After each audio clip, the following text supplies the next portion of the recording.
an open Smith. Steve Smith is going to go all the way. No flags down.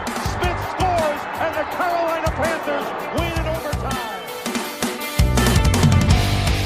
With the first pick in the 2023 NFL Draft, the Carolina Panthers select Bryce Young, quarterback, Alabama.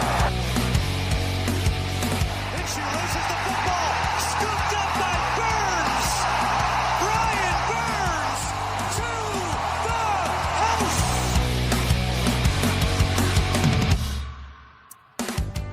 Welcome to the Stop Capping Sports Podcast. Ice up, son. Ice up.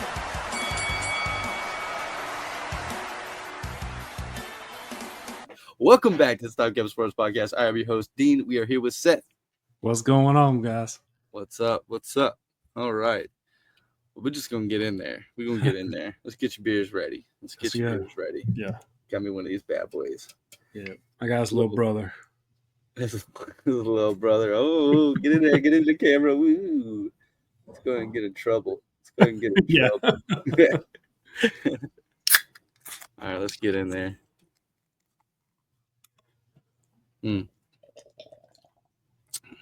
I haven't had the tropic force in a long time. I think it's sweet. Yeah. Yeah, I gotta get used to this. I'm used to the more hoppy. Well, that's what they got. That's what got me into. Yeah. That's what got me into the Voodoos anyway, was that flavor in particular, and now I'm drinking all of them. So this one kind of has like a pineapple taste. Yeah. Almost. Yeah. Honestly, let me try that again. It hit me with a pretty good sour vibe to it when I first had it. Yeah. It's definitely got like a pineapple. Yeah. It's just like citrusy type. Some type it's of like citrusy, yeah. Yeah. Interesting. Yeah, it's been a long time since I had that one. This Juice Force is a little more hoppy, I think. Yeah. I get the Juice Force much more. Like you can go to like a bar. They don't really have the Tropic Force at the bar. You know what I mean? Yeah. The Juice Force is pretty common. That's the other 9.5, right? Yes. Yeah. So well, they got several of them now, but the the most popular. The Tropic Force is 9.5.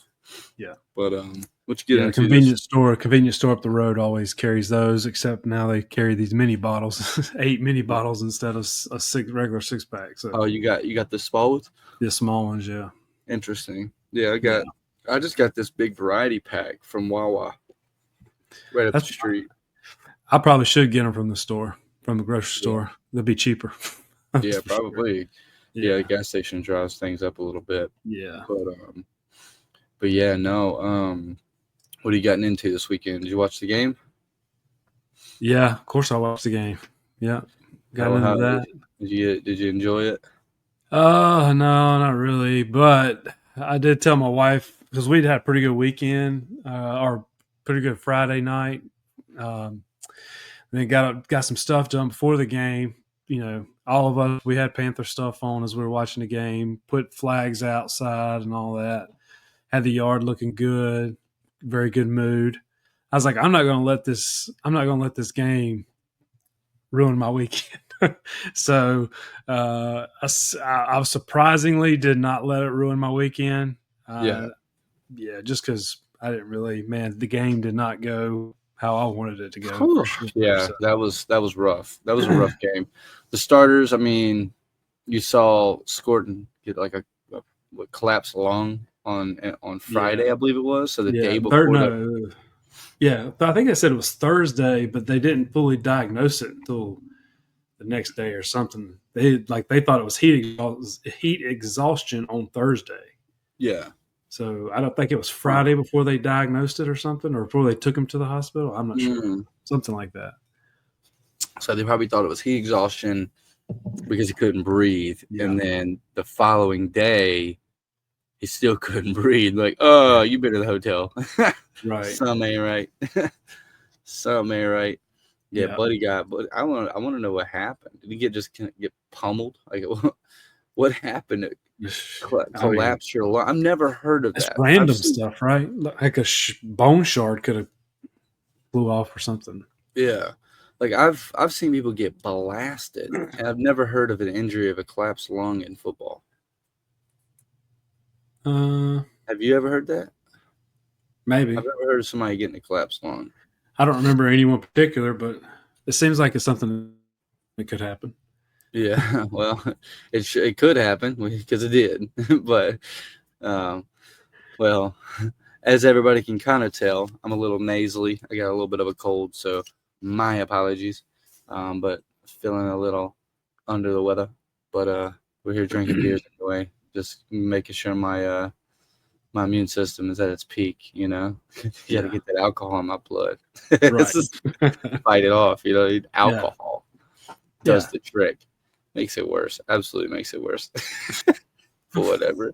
Got to get our beers ready. I think it's the whiskey. You probably need a whiskey, right? Yeah, I do need some whiskey. I haven't been to the ABC store in a while, so I just got some beers. But I do still have some gin. But let's get started. Let's get started. Talking about alcohol. Yeah. we can keep talking about some alcohol, but no, let's get started on this division. NFC North. This is so, Seth, before we got on, you kind of went back and looked at your records and you were kind of disappointed with your records and your projections. Yeah, looking at a couple of these numbers, I'm like, I must have been feeling some type of way about the North at the time. Yeah. Yeah, it's a little shocking when I look back at it. Yeah. I looked back at it and I was more shocked about where I had the Bears. I had the Bears pretty low. I don't think they're going to be this low. And even back then, you know, there's an app. It's playoffpredictors.com that you can go through each team and then just pick their records, like pick their wins and losses. And I was just going through the divisions, and eventually you get to a point where, like, some teams you only have like 2 or 3 games you got to go in and predict real quick, and the rest of their record is already given to them. That's kind of what I was using. Did not have a favorable schedule for the Bears there. But, yeah, we'll go ahead and just jump right in it. So you want to start with the Bears? Sure. Was that who you have at the bottom? Nope. Oh, who do you have at the bottom? I don't know if I want to tell you right now. Oh, we'll wait till we come upon them. Mm-hmm. Okay. Well, for the Bears, I'll let you start with the Bears. Go ahead. Yeah, so the Bears I was feeling mighty favorable of. I guess I was drinking some Kool-Aid. I guess part of it was the coach and Ben Johnson supposedly being an offensive. And I'm going to tell you what, this just hit me as I'm saying this. This figures in, and screw it. I had the Lions at 6-11, so I have them finishing last and the Bears finishing first. So that's what I'm going to rip the Band-Aid off of. And here's why when I looked at that record, I'm like, man, I can't believe I did that to the Lions. And it was because of I guess I was sipping the Kool-Aid or whatever with Ben Johnson, Caleb Williams in a sophomore year with weapons all across that field, a solid defense. What's not going to work? You know, that's just what was going through my mind, I guess, when I was doing these projections. Again, all those things that I listed. How can the Bears not be better, right, than some of the competition in this league, or in their division specifically, because so many changes happened with the Vikings, the Lions losing the coordinator that a lot of people thought was responsible for the offensive output, and sort of resurgence or bringing up of Jared Goff. Yeah, and you saw the group chat earlier today between me and John about that subject. Oh, about the golf thing? Yeah. Did you get it? Did you read into that? I didn't read it all. Yeah, it was a lot. But we won't get too much into that one. But yeah, no, I agree with you 100%. I think Ben Johnson was a huge factor in Jared Goff's comeback.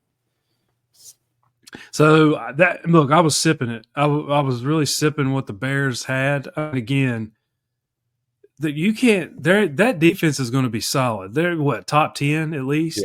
Yeah. So you put him with a young quarterback who showed at times some glimpses, some promise. Now you're bringing an offensive coach, a little bit better minded offensive coach that can work Right. work with a quarterback, get the best out of him. Loves getting the all the wide receivers involved. Obviously, they're going to be drawing stuff up for these guys. He's got You talent mean all Caleb across. Yeah. Yeah. Yes. Yes. You said Love, yeah. Jordan Uh, Love, but you meant oh Caleb yeah, Williams. Caleb Williams. So Same division. right, same division. Talking about Caleb Williams, but so many weapons and Yeah. so many. Again, DJ Moore. We love DJ Moore. Roma Dunze, a young receiver last year that showed that had promise. Definitely high hopes coming out of the draft last year. Just done okay. Chicago struggled a lot on offense, and part of it was thought to be the coaching. So you think bringing in one of the top offensive minds in the game would change that, but I don't know from what I've heard out of camp since doing these projections if that's really come to fruition the way they thought that it would. Right. So I'm definitely sort of dialed back on that number of the Bears. I mean, I got him at 4-13, and I think I'm a little too harsh. Like I said, it was more about going through the app and selecting it, and then you don't want to go and change some wins that you look at their schedule and you're like, I could probably give them this one. You know what I mean? So you kind of look back at it, you're like, I could have probably given them this game. I could have probably given them this game. But then at the end of the day, you're not even giving it your purest estimation, right? Yeah. Like it's my first guess. I go to one team, like, okay, yeah, they're going to win this game. Okay, yeah, they're going to beat the Bears here. Okay, yeah, they're going to beat the Bears here. Okay, yeah, they're going to lose to the Bears here. But so, I don't know. I mean, they do have a hard division, and I have them going 2-4 in the division. I think I have them getting swept by the Lions. And so, yeah, it's a little bit different than how you have them. I do like Colston Loveland. I don't like their running game. They have DeAndre Swift, I believe, is their primary running back. I like DJ Moore. Obviously, we love DJ Moore. Like you said, Roma Dunze is really good. They have a great secondary, very young secondary. And they got a good front seven. I mean, they ended up trading for defensive end from Washington 2 years ago when Ron Rivera was still there. Is when they traded Chase Young. No. Yes, with Sweat. Yeah, they traded for Sweat, and then I believe it was Sweat, and then Washington also traded Chase Young to the 49ers. It was all in the same year, just a couple years back. But and then they got the linebacker from Buffalo. Man, I can't think of these people's names. They got a linebacker from Buffalo that was really, really good. Is really good. They got him last preseason, last free agency, and he was there all year last year. Very good. I mean, just a good front seven. For some reason, I can't think of names right now, but the Bears are a better team than I kind of projected here. I don't think that they're going to go only 4 wins. I do think they're going to be closer to that, 7, 8, 9 win range personally. So. Again, like you said, these are early projections. It's hard to really go back and, if we were to go back, we would go having to do this whole thing over again, right? Because we would update it all. And we can do that if we want. We can go through and do an updated episode where we just like, all right, these are our updated rankings from top to bottom on all the divisions, and there's the records. We can do that. Yeah. But currently, have them at the bottom, only behind the Green Bay Packers here. I think I have the Green Bay Packers in third in the division. Personally, I'm not too high on the Packers this year. I think they've had their little CBS, ESPN. They have these guys going to the Super Bowl. They have them like winning the NFC. Seriously, what? They've gone and like they have the Packers as like favorites in the NFC right now. I like the Packers. I'm not sold on Love. I'm not sold on Love. I think he's got one. They got a really good coach, but I think he's very inconsistent. He can be inaccurate at time. Their receivers are hit and miss. I mean, I love Matthew Golden. We all know, if you follow the podcast, I really love Matthew Golden. I think they found themselves a number one for sure. But everybody else, Jaden Reed, twos and threes. Right. Dobbs is, last year demanding for a trade or looking for a trade in week 3, and then they don't trade him, and then they sign him or whatever. They give him more time. I think that's what the whole argument was about, was getting some playing time, right? They ended up getting him back on the field, scratching that itch he had, and he's a good receiver. I like Romeo Dobbs. I like Jaden Reed. I like Wicks. I like their tight ends, Kraft, and the other tight end that was Musgrave, which was the higher draft pick of the two, just 2 years ago. They were both rookies in the same class, I think, second and third round picks. They got two tight ends, right? Musgrave, and then they drafted Kraft, and Kraft kind of came on strong last year.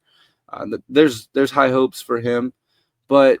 And I like Brandon, or not Brandon, but Josh Jacobs. I love Josh Jacobs. Mm-hmm. He's always been one of my favorite running backs in the league. Kind of been slept on. He reminds me of Jonathan Stewart a little bit, just not the same physicality, but similar style. Just kind of like heavy, runs heavy. Runs powerful. Doesn't have the stiff arm that Jonathan Stewart would bring to the game, but that J Stu stiffy, pause. But we didn't get any. You don't get any of that with Josh Jacobs. But overall, great running back. The defense, I'm a little iffy on the defense. That's where I'm just not too. I don't trust them too much. I still give them 9 wins. I think they're going to be a good team, but their defense is suspect. They just got rid of their cornerback one. They just let him go. It was either via trade or they just dropped him. I can't quite remember. I can't remember either. It was a big drop. Right. Because he was constantly, he was constantly a problem last year. Preseason, James was just texting me. And so losing your number one corner, your linebackers are injured or, not the greatest and dealing with injuries. Your Van Ness was a first-round draft pick just a few years ago, has been dog shit, like complete strikeout with Van Ness. Their defense is just not as good as it should be with the amount of commitment they've put into the defense, right? And so they've done a great job building around Jordan Love, but they haven't done the best job at securing a top defense. And when you have the Vikings and when you have the Detroit Lions in this division, you have to be able to play defense. Like, it's just simple. Like, you have to be able to play defense. And so I've given them 9 wins here. I even have the Panthers in week 9 beating them personally. I think we match up well against them. I think it's going to be a good game. I'm not going to say our record yet, but we match up well against the Green Bay Packers, I think. And I'm not too scared of them. I'm not worried about playing the freaking Green Bay Packers. I don't think anybody is going to go into the Green Bay Packers like, oh my gosh, why do we have to have this week? Like, nobody's scared. No fan is scared to go up against Green Bay Packers. You get to Jordan Love, you're getting yourself an interception. So I'm not too scared of them. Yeah, I have them 8-9. I have them second in the division at 8-9. Oh, you had the division pretty low, huh? Yeah, I did. So yeah, second, the Packers 8-9. A lot of the things like Jordan Love, it's a prove-it year for him, to me, in my opinion. Really, last year was, but then injuries and all that of him personally, not his team, but of him personally going through injuries, and it just felt like he didn't get out of the box. You know what I'm saying? Because it happened week 1. Right. Down in Brazil. At the very end of week 1. Yeah. Right. Wasn't it his own player kind of stepped on him or something? I don't even remember that, but it was a lower extremity. Something happened. It was like a freak thing. He was getting brought down, and I think he got hit by his own guy or something. And it was like a rolled ankle. Maybe even it was a knee, and we all thought he it was his knee. Tore it. Yep. Yeah. But go ahead. Yeah, so I mean, being that he even come back from that, I mean, that shows toughness and everything. You know, a lot of Right. character. But hey, you're a quarterback in the NFL. What I mean, you got to show it, and I think it's time. You know, we'll give you sort of a pass for last year and you dealing with what you dealt with personally, but it's time for him to show up this year. I mean, we talk about their wide receiver room. Like, why did they draft Matthew Golden?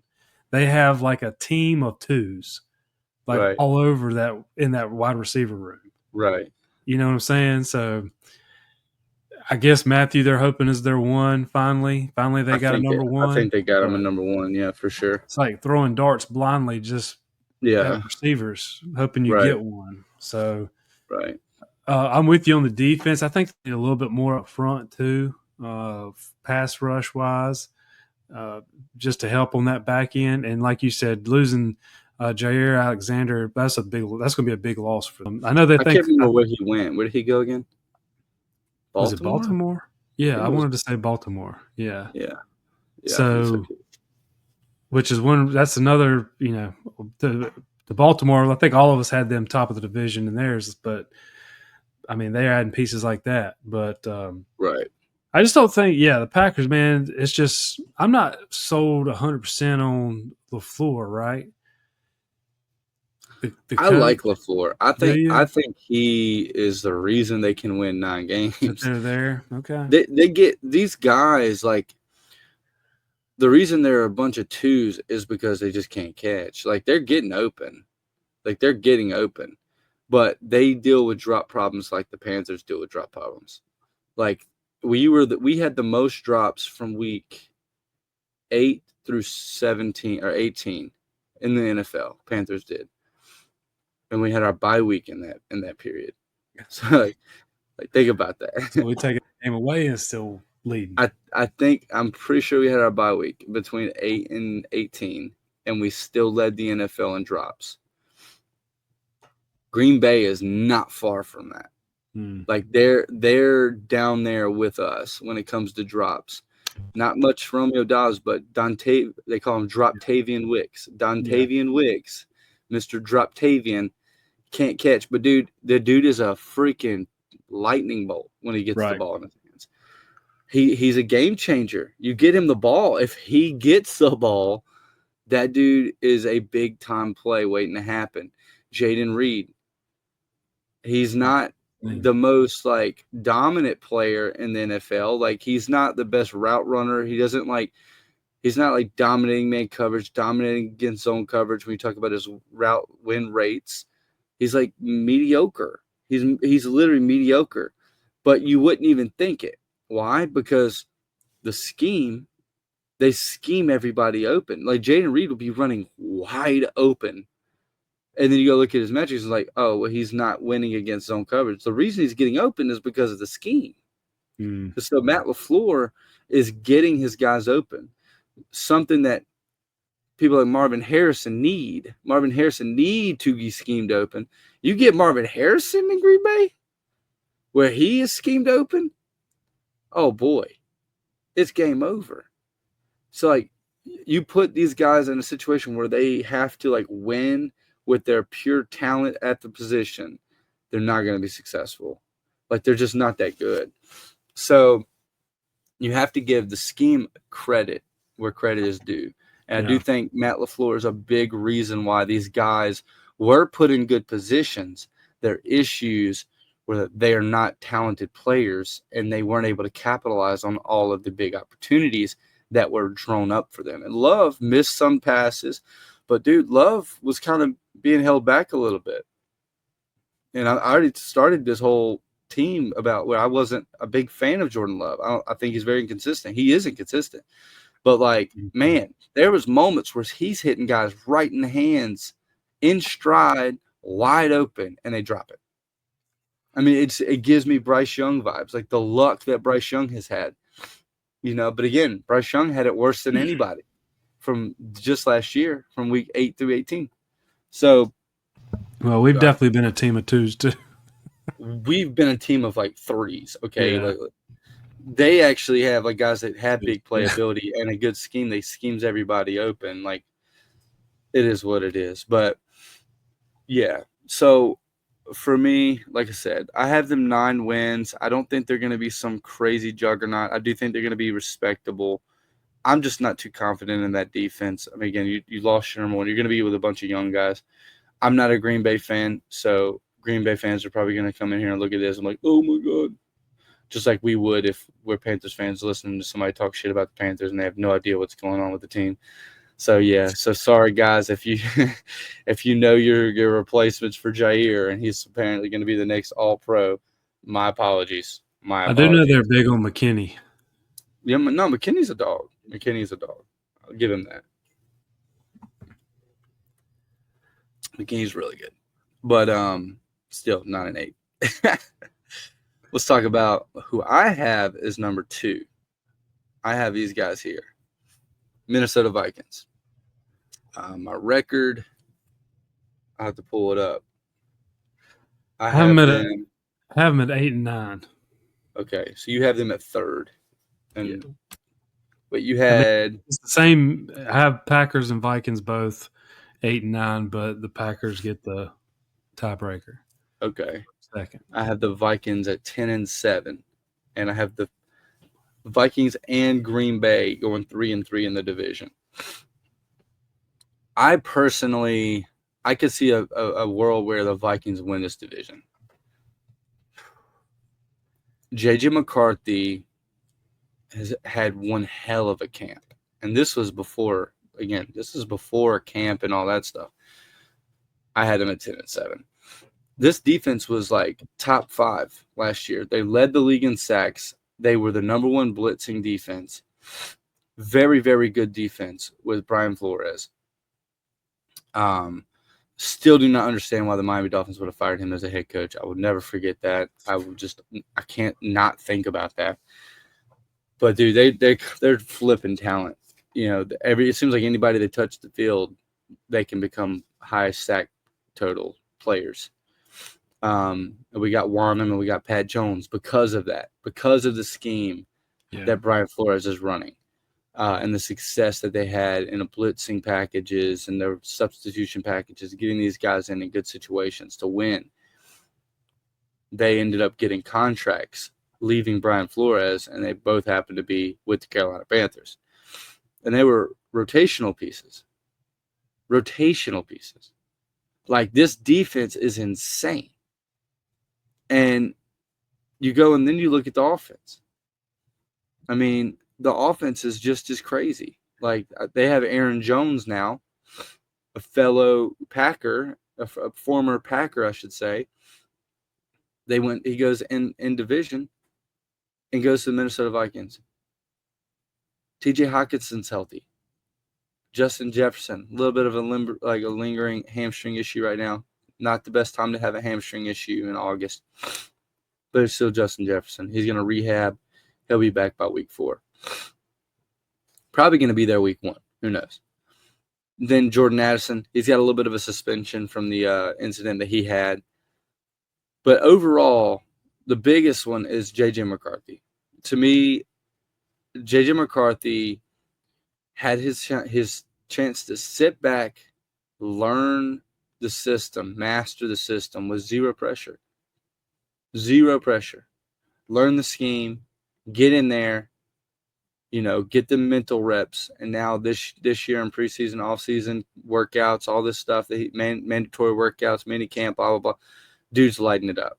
He has his moments. Every quarterback's going to have their moments. That's what camp is for.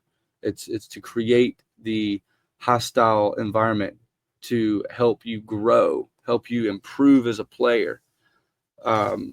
So they're all having those bad plays.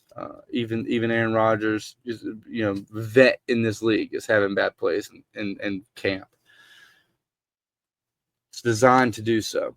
But for me, J.J. McCarthy is set up for success right now. And with the top 5 defense potentially, the strong running game, multiple weapons to throw the football to, great head coach, great offensive system. It's tough for me not to put them right there with in a chase for the number one in this division. So I'm excited to see Minnesota this year. I think they're in a great place. And, we've seen a couple preseason games. I mean, they're looking great. They're looking great. The suspension for Addison is going to be short-lived. And then once they get everybody in rhythm, everybody's healthy, dude, it's going to be beauty watching that offense, watching that defense, a combination, heavy blitzing. You want to talk about good football? Just turn on the Vikings, dude. Heavy blitz packages, great defense, and then just straight up dogs on offense, the weapons that they have. So I'm excited for the Vikings. What was your record again? 10-7. 10-7. So I see them somewhere, and I got them 8-9. I can see them somewhere in there. And here's my thing. This is why I guess I had them so low, and why I still don't think that that's that far off right now. First of all, like you said, Justin Jefferson and the hamstring issue, like that's like one of the biggest things this point of the year, still to be dealing with the hamstring, be limited. I understand he's your number one receiver. You Right. probably weren't going to play him through the preseason anyway. Right. So what are you really losing? But I don't know. I guess me, the old head here, still trying to get used to this new preseason and everybody sitting out. Anyone that is of any high caliber, especially contracts are setting out. So we're seeing this more and more. You're probably going to set him out anyway, but still gives me pause because what is he going to be like? Sometimes these hamstrings linger on throughout the whole season. Sometimes because they have been taking it easy so much during camp, they get into the season and it causes or allows injury to sneak up on them. Right. It turns into an ankle, it turns into a tweaked knee, whatever. It just always seems to breed on itself when these things start happening with receivers. Right. And it could be a whole year goes by that he's dealing with this. So it really makes me worry about that, because if he don't have hamstrings, like that's his game, is getting downfield, right? Striding open past guys. And if he don't have that hamstring, he's not going to be able to do any of that. Right. Like his route running is not, without that hamstring, he's not going to be beating people. You take him away, what happens to the rest of that team? Dude, I still like TJ Hawkinson a lot, man. Yeah, but then Jordan Addison's already going to be 6 games possibly. I think it's going to be like 3 or 4 games. Okay. No, at one time they were wanting double digits, but the PA. Well, that was Rice. Yeah, that was Rashid Rice. Was that Rice? I thought that was him Rashid too. Rice. They were trying to push 10 games for Rashid Rice. Okay. So, well, and if it's even Addison missing 4, that puts Jordan Naylor up, who right now is also out with a hand that they're saying is week to week. This is true. No, you got a good point. So now we're 3 receivers down. If these guys, Addison's definitely not going to make it. And if for some reason Justin Jefferson isn't ready, they're going to, and then the third string guy, they're going to go into week 1 with their 4th string guy playing the number 1. Yeah. So the stuff like that is where, and then you just have the constant rotation. You obviously, these are your top guys, your 1 and your 2 and your 3, and you're talking about going on and taking your 2 and 3 might not even be there week 1. Mm-hmm. How's this team and this rotation going to react to that? Right. You know what I'm saying? And you're just throwing Justin Jefferson back in there because he hadn't been in the rotation. Yeah, I think Justin Jefferson is, if he's missing, I mean, that's huge. I agree, especially if you don't have Jordan Addison. So Justin Jefferson's going to have to be healthy. That could be a very long 4-week period of time. And then throw on top of that, you got to look first 4 weeks: Chicago, Atlanta, Cincinnati, Pittsburgh. All losable. If they don't have Justin Jefferson or anybody like that, they could lose all of those games. Yeah. Because you take Justin Jefferson away, and that run game don't mean nothing either, really. Right. So I mean that, and then you have might as well say a rookie quarterback because his only snaps were in the preseason last year, so he's yet to Right. start an NFL football game. Right. So Yeah. he may Not a look regular good, season game, yeah. exactly. So he might be good, and I'm hoping he is. I got him multiple spots in fantasy, dynasty, and I hope everything. you got the stack. You got the stack? I don't think I have a stack. I think where I have Justin Jefferson, I don't have McCarthy. So I don't have the stack yet. I haven't wanted to buy into the stack yet. Yeah. So if I have McCarthy, I don't want to pay to get Jefferson right now, and if vice versa, I don't know if I want to give up anything to get McCarthy. Right. So I hadn't wanted to buy into the stack. Right. Because of my worries with how this is going to – Darnold come in and was able to do really good, but how many years has Darnold had to finally become a good starting quarterback? And we say that, but that was with Justin Jefferson as his wide receiver, so it makes it a whole lot easier. So really don't need to know if we say that, but his best season as a pro was with Justin Jefferson last year. I don't know. I just don't know with McCarthy and how all that's going to come out. The Justin Jefferson health thing, that's my biggest thing. I do like that defense. If you're in a fantasy redraft and you can let those Eagles, Broncos go, and hang around for that, what do you think they're going? Probably 4th to 5th right now? Who's that? The Vikings defense. They're going around 4th or 5th defense. Yeah. But you don't have to be the one to pop the cherry on the defenses in the redrafts. No. You can wait. You see those couple go off the top, you probably got that next come around to get the to pick up the Vikings defense because they're going to be putting up some decent stats.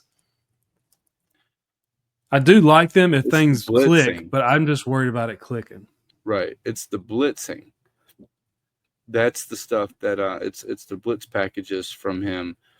I'm about to pull up.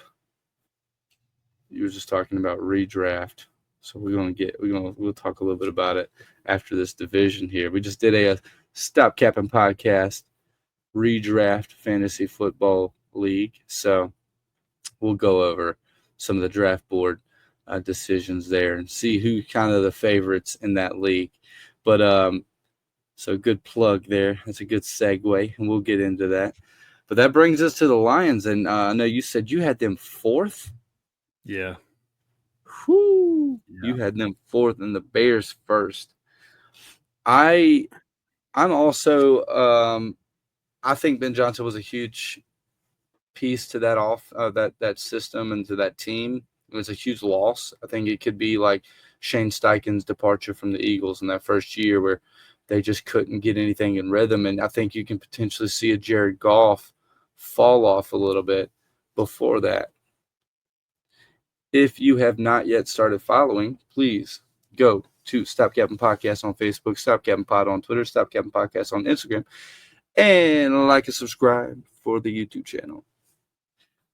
Before I start to really put my faith into Jared Goff and the Lions, I have to see him do it without Ben Johnson. And this was a part of that conversation that John and I had in our group chat, our little podcast group chat earlier today. In my reality, I saw the Rams struggle, Sean McVay struggle to keep Jared Goff relevant. Statistics were there just by default. I think that Sean McVay is a very brilliant offensive mind. He had Cooper Kupp still kind of in his prime. He had, great running backs. But when every time that game was on the line, Jared Goff crumbles. And you saw it in the playoffs this year with Ben Johnson. They play against the Minnesota Vikings, and Minnesota Vikings just tear his ass up. Like, he was struggling. Now, you don't have Sean McVay or Ben Johnson to cover you up when you're a little scared and give you your binky. You don't have that hot cocoa in front of your fireplace in the wintertime. You don't have that comfort. You don't have it. You got to go in there raw. And Jared Goff, he don't go in good raw. I don't know about it. Knock on, that's weird. Pause. But he's got him a nice looking wifey. But I'm not going pretty good raw though. Pause. But when you put him against adversity, every time in his career, he damn near chokes every time. Like, they get into the Super Bowl, they go against the New England Patriots, and the New England Patriots absolutely destroyed Jared Goff. That was the number 1 ranked offense in the league. And then it got real. And then the pressure was on. And this is again with Sean McVay. Then you fast forward, they get rid of him. They trade him and multiple first-round picks to get an older quarterback. To like, we can't do it anymore. We can't do this. This guy is not going to win for us. He goes to Denver or Detroit. They get to the playoffs. They make it, they make it a couple games in. They make it number 1 seed this year. They were number 1 seed, lost in the first round with a great offensive mind. So ultimately what it comes down to is I don't know how much the offensive coordinators have been kind of carrying this dude through his career. He's had great offensive minds. I think Ben Johnson did a better job with Jared Goff than Sean McVay did personally. I think that Sean McVay had a better defense, and they kind of carry. You have literally, arguably, the greatest interior defensive lineman ever to play this game, and Aaron Donald, who was just he would just wreak havoc. So, I mean, they literally single-handedly beat the Bengals because of Aaron Donald. The last play of the game, Jamar Chase beats the DB wide open. He's got 3 steps on him, and Burrow can't even stand in the pocket because of Aaron Donald. So we're talking about Jared Goff absolutely being carried for the St. Louis Rams, the LA Rams, and then going to Detroit and being kind of coddled with Ben Johnson's system, and he's no longer there. I think through the regular season, that's a whole – regular season is its own level of intensity. The difference between the regular season and the postseason is the difference between what you see in the preseason and the regular season. When you talk about the intensity change, the intensity shift, amount of effort on every single freaking play, like preseason, it's like, okay, cool. They're cracking some pads. Everybody's having fun. None of this shit counts. These are exhibition games. Then you get into okay, now we're about to start laying into you. By week 6, week 7, week 8, starts to pick up a little bit. But by the time you get to them playoff games, it's a whole nother world. These guys this is what they grew up dreaming to do, is to win a Super Bowl. And they know they've got a shot. It's a whole nother level. I mean, these guys elevate their game. And you put Jared Goff in those scenarios, what's he going to do without Ben Johnson? What's he going to do without Sean McVay? So these Monday night games, these Thursday night games, whenever all eyes are on him, and I watched the Netflix series, dude looks like a fake tough guy.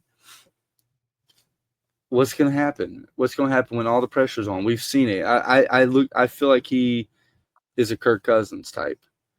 I don't think he is all that in a box of rocks. So for the regular season, I've got them leading the division. But like I said, this was way early. I see a world where the Minnesota Vikings take this division.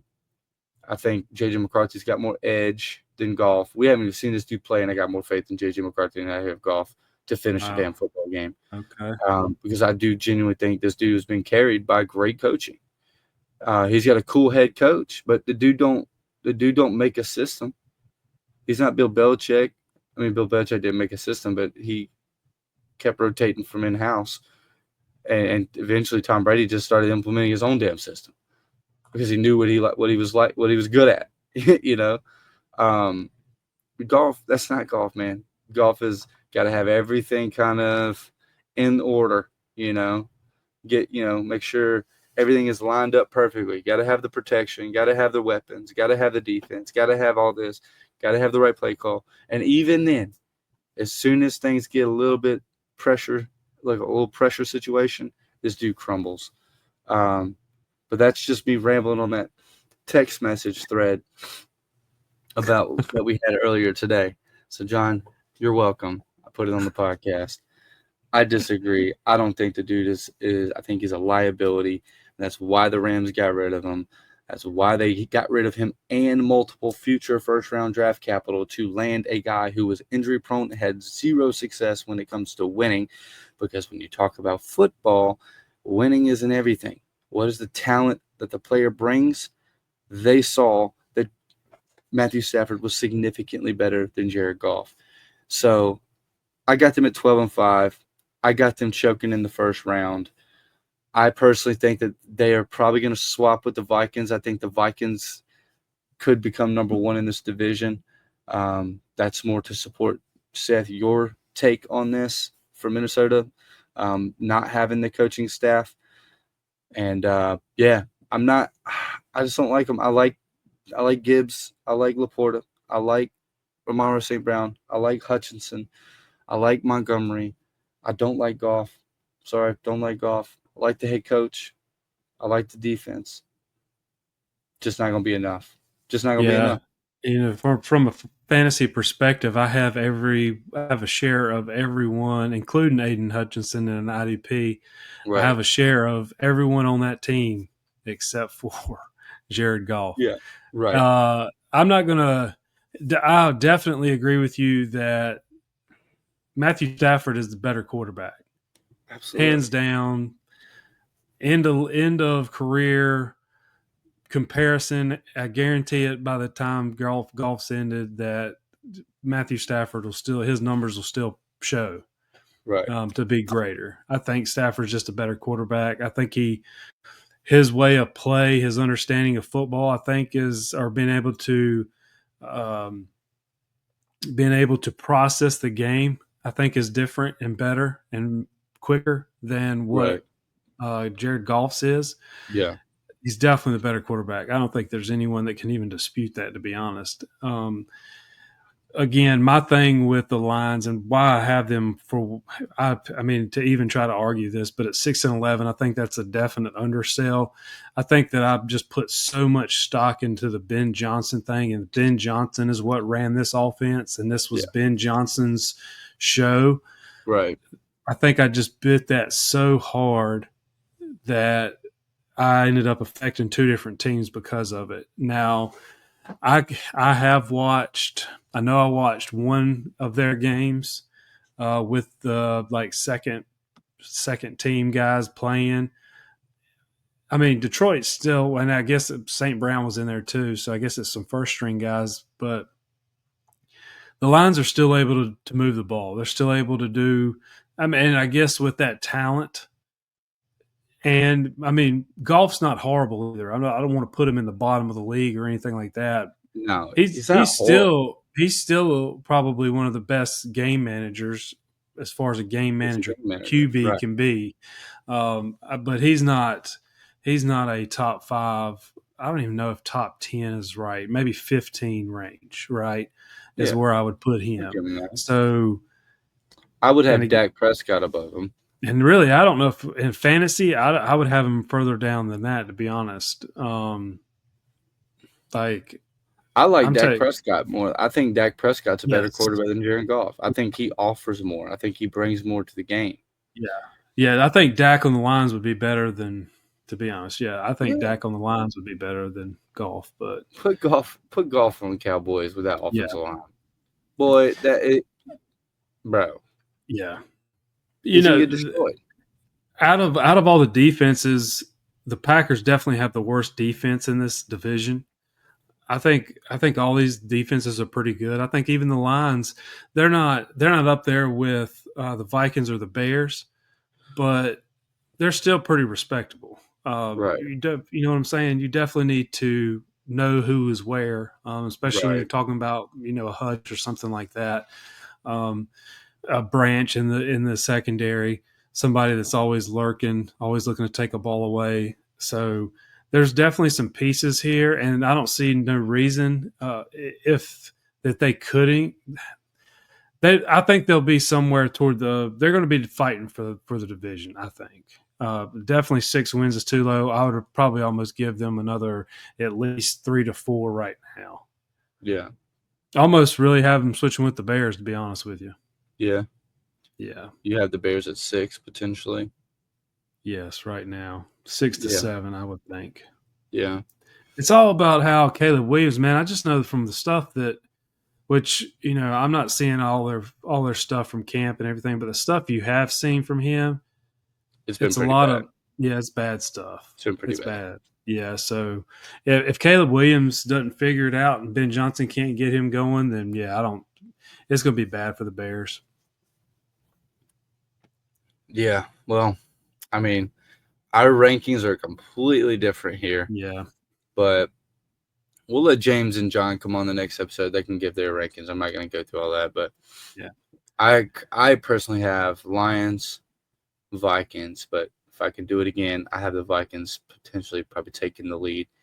Green Bay, I think, will still be in third, and I have the Bears at the bottom. And mine's flipped. Yeah. Literally flipped. Vikings, Green Bay, but then you have Bears, Lions. Packers, Vikings, Lions. Yeah. You just have the 1 and 4 flipped. Oh, yeah, if you're switching Vikings, Packers, yeah. Gotcha. So you're saying Vikings number 2, right? I currently have them number 2, yes. Yeah, mine would be exact opposite of yours. Really? So you would be Bears, Packers, Vikings, Lions. Oh right my now. God. How did that happen? Okay, cool. Well, that's pretty interesting. Opposites do attract. I'm too sick to laugh. Makes me cough. I'm too sick to laugh. Oh my gosh. All right. Let's do the NFC South. This is the big division. Drum roll. Home team's last. Home team's got to be last. The home team's got to be last? Yeah, we cover home team last. That's my drum roll. Hope my mic picked it up. We're going to go with the bottom of the barrel. The bottom of the food chain. They are the ones in the fish tank sucking the algae off the freaking glass. They're just eating the shit. Sucking turds. Sucking turds. They're sucking turds off the glass. The Saints, shit. They're shit suckers. What are those fish called? I don't even know. I don't know if they're called either. But the ones that just like all you see is their mouth on the edge, and they're just like just sucking the glass. That's the Saints. All right, sucking glass. Sucking glass. they sucking a lot of glass. They are. I have them at 2 and 15. Right down there with the Titans in my rankings. I have them down there with the Browns in my rankings. They're down there. They're trash. I don't know who their quarterback's going to be. Chris Olave might be traded by week 4 or retired, depending on how many buddy passes. Yeah. I would love to have Chris Olave. Me too. I'd give him Xavier Leggett. They ain't going to trade in their division, though. Yeah. I'd give him Xavier Leggett right now. I'll give him Xavier Leggett right now. Like, give me Chris Olave. Yeah, I hate it for him too, because I think his talent's getting wasted, and then with the health injuries, what injuries aren't helping? Yeah. So with the the head injuries. Let's just go that way. You're getting there. I may have had a couple head injuries myself. With the concussions, sounds like you headbutted concrete as a kid. With the concussions that he keeps having, it's like it could be the next play. Is his last, Yeah, not for real though. He could be Luke Kuechly, just up and retired out of nowhere. Look, every time when we play the Saints, every pass that the Saints throw, I'm gonna be like, oh no, Is this it? I'm gonna be like on the edge of my Bing! seat. Please, Oh please. God, no! Be Yeah. careful. And the thing is, I have Don't a kill lot that of man. Olave shares throughout all the leagues. So That's good. I got rid of my Olave shares. I hate to say that I've done that, but I have. yeah, Um, I've been holding out hope. yeah, I I did have sold. somebody try to get me to buy Olave recently, and I declined. I'm not buying him, but if I have him, I'm sort of riding him I'll right buy him now. for the right price. I'll buy Yeah, him, but I'm not overpaying. yeah, I'm not paying for what his true skill No, set is worth. no. Like, because then that's like 2 first value. I think Olave is a damn good receiver. Yeah. I have him right up there with Garrett Wilson skill set wise. The issue is these buddy passes are going to have this dude in a freaking body cast. By Well, and week it's not the thing is, it's not even just that. It's just any hit, right? I mean, because if you go back and look at it's like 5 or 6 he's had dating back to college. Some of them aren't even, they're not bad passes. Some of them are him falling to the ground and hitting his head. boom, yeah. And of The course, dribble. last year was head-on-head collision from Xavier Woods, but some of them were him hitting the ground, which gives me some worry, Right. And to me, he's my favorite piece on that whole team from a fantasy perspective, and even from an overall player's perspective. Chris Olave would be my favorite out of that whole team. The defense, it's a lot of retread people. It's a lot of people that they're just filling roster with. They're too. old, man. Yeah, Tyrann they're Mathieu really resigned and then retired. Yeah. They got Chase Young, who's never really Chase Young is a Jadeveon Clowney of his draft class. Mm. He is the guy that everybody was like, wow, he's going to be a specimen. And then ends up being rotation at best. And he's mid. I think Chase Young is a better player than Jadeveon. Like Jadeveon Clowney he was obviously a much more extreme side of that where just it's completely underperformed his whole career as a pass rusher was just not it. Trash. But Chase Young was supposed to be like a Nick Bosa, Joey Bosa even the worst brother. He was supposed to be at least at that caliber. Von Miller. He was supposed to be that type of a player. Julius Peppers in his prime. Like that's what Chase Young was supposed to roll in here looking like. Never panned out. That's their best pass rusher. He's better than the pass rushers we got. I will say. I wouldn't be mad to have Chase Young, but he's mid. Yeah, he's mid. I mean, I'll take him. But he's a 4.3, so he wouldn't even fit.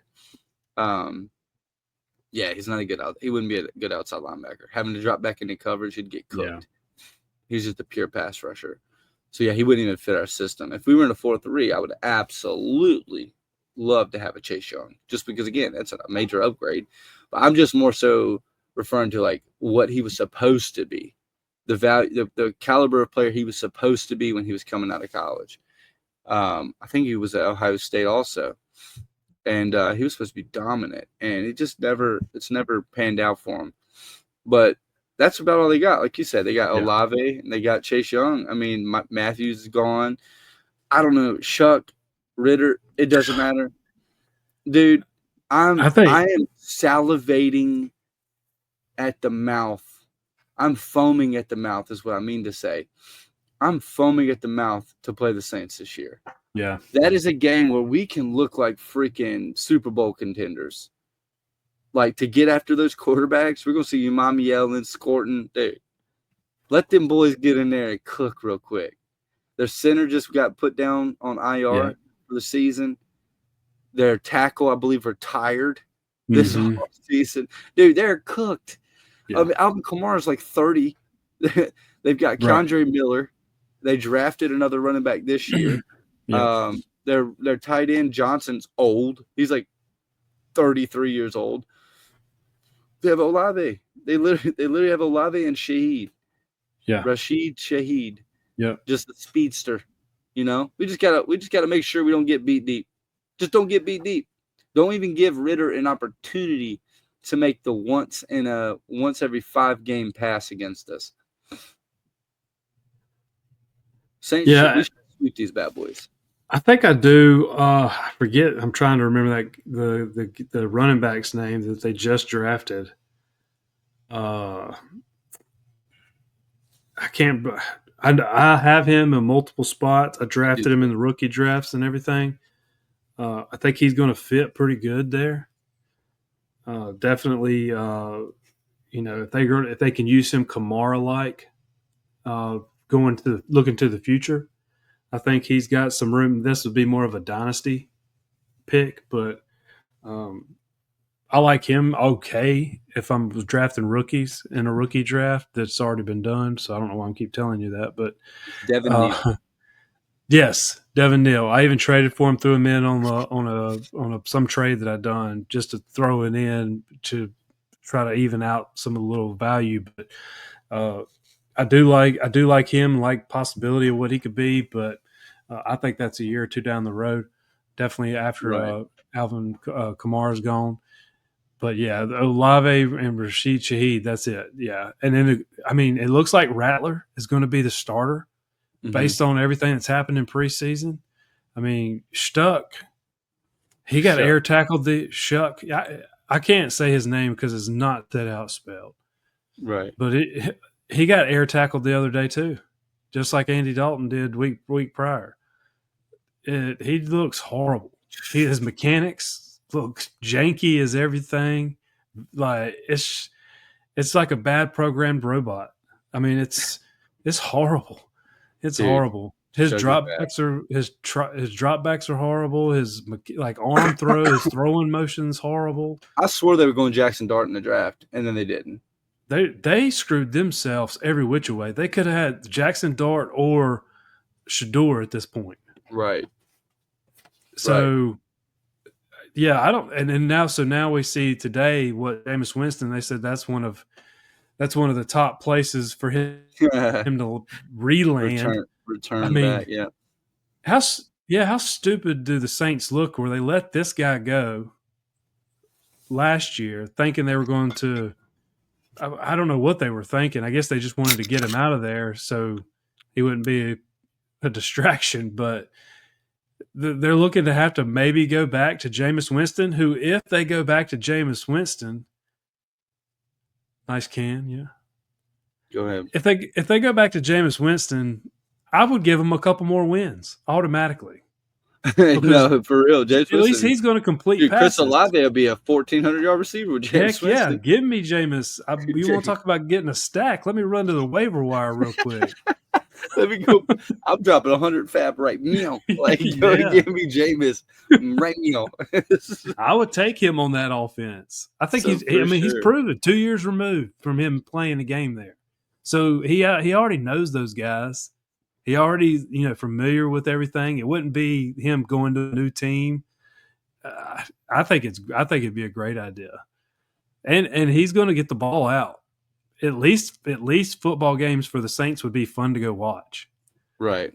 Right now it's miserable. I mean, I have a Saints fan at work that I work with. I talk to every once in a while about it. They have Blake Bortles on the roster. Yeah. Well, how can that be worse?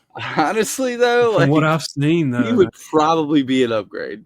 He would actually probably be an upgrade if they would just start Blake Bortles at this point. Yep. Jake Hanner just looks like a freaking cartoon character. I don't know what's going on with that dude. They don't have it on the roster right now, man. Dude, they have Brandon Cooks. He returned. He thinks he's going to get back to his Drew Brees years. And they just gave a second for this guy, right? For Brandon Shuck, yes. They drafted, yeah. Shuck, yeah. Yeah, Shuck. Yeah. No, they gave it out. They gave it out to him. I'm trying to figure out exactly what it was. They're dead last. They're not even showing it now. They're just talking about the starts and stuff. Anyway, yeah. Bad team. Dead last, 2-14. Yeah. They're going to take L's to these bad teams. Yeah. It's just we're gonna go with the second worst team in this division, the Tampa Bay Bucks. I'm just kidding. I'm gonna go with the second worst team in this division, the Atlanta Falcons. I personally think the Panthers are going to be among the top 2 teams in the NFC South this year. I have the Atlanta Falcons at 9-7 walking into the season. I have their defense is just as bad as the Carolina Panthers. Their offense is solid. They've got, we like to talk about all the weapons they have. Kyle Pitts, Drake London, Bijan Robinson. Now they have Michael Penix Jr. apparently, if CBS has something to do with it. But Michael Penix. So he's a left-handed quarterback. You don't really see much success out of a left-handed quarterback, but he's out there. He's throwing the rock. He's trying to make things happen. He had a great game against the worst defense in league history. But we'll see what it looks like for a full season. I have him at 9-7. Just that's optimistic in my opinion. I think it's like, okay, I think they have too much talent offensively for Michael Penix Jr. to not be successful. But that's me giving him the benefit of the doubt that, all right, maybe it just took him a couple games to get his feet under him, coaching staff, figuring out how to use a lefty, offensive line, trying to get used to changing up from a right-handed guy to a left-handed guy, because then your strong side becomes, or the weak side becomes your right tackle instead of your left tackle.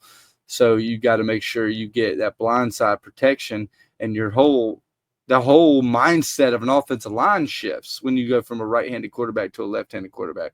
Their rolling out is going to the left. Like they're going to roll out to the left. They're no longer going to roll out to the right naturally, because they still are not. They're not throwing across the body, So just things are different. So I'm giving them a little bit of, okay, they've got the whole season to kind of work through it.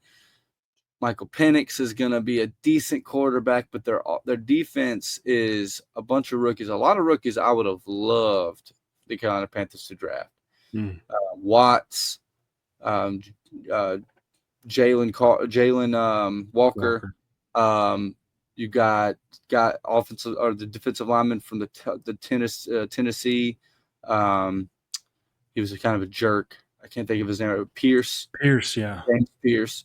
Has like this, reputation of being just a complete jackass, and he's already like fighting people in practice, like fist fighting people in practice, like Xavier Leggett, like his own fucking teammates.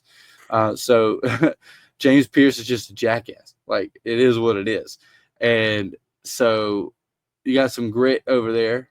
Jalen Walker, the leadership that he could bring could help stabilize some of those young guys, help bring that, winning culture to that organization. I know he's college, it's Georgia, but he's had some success, but he's just mentally ahead of the curve, allegedly, per scouts, right? But again, it's a young defense. I believe they lost Jesse Bates. I think he went back to the Bengals, if I'm not mistaken. So they lost one of their safeties. They lost their DB, one of their corners. So they've lost some talent over there on their secondary. So they've replaced it with rookies. So I've got them at 9-7 again. I think they're going to be a solid team, but I do think that there's an opportunity for them to lose quite a bit of games. I think they could, if Penix does not pan out, they have to go back to Kirk Cousins. If they haven't traded Kirk Cousins, we'll see. I think that's the only reason why they're holding on to Kirk Cousins as a safety blanket if Michael Penix isn't panning out. And then they get another year post-injury when it comes to the Achilles tear. I think, Kirk Cousins had moments last year until he tore his shoulder or injured his arm. You watch the Netflix series, The Quarterbacks, and you saw, like, first part of the year, I kind of started a little bit slow, but then, dude, he caught rhythm. Like, Kirk Cousins was kind of moving. And then all of a sudden he got hit, injured his upper, I think it was his left shoulder, his non-throwing arm. But anyway, he hurt something and he was just trying to play through it just because he knew the pressure was on. If he gave up his job, he may never get it back type of thing. Just that football mentality. So don't stop playing and just keep playing through what you got going on. And it ended up being for the worse. Like, he ended up getting replaced anyway. But if Michael Penix doesn't pan out, he's got a job right there waiting for him, and maybe he's fully healthy, and maybe, hey, he turns it all around for the Falcons. So maybe they don't skip a beat. So 9-7 might be just realistic in general because they have a replacement guy already in place for him if Penix is not panning. But, like, how long do they wait to pull the plug if he's failing? Like, are they going to wait until week 5, week 6, week 7? How long? I mean, Penix is already about to be 26. Like, he was a rookie last year. He's about to be 26. Yeah. So, like, at what point do they pull the plug? At what point do they be like, all right, yeah, we're going to put Kirk Cousins back in? You know what I mean? So there's like things that we don't know how they're going to handle this situation for the Falcons. So I can't put them as the league winners in this division, or the division winners, I should say. I got them in third for these reasons. So as you can see, I got this division a little bit better than people are giving it credit for when you have your third place team at 9-7. So I think this division is going to be better than people think.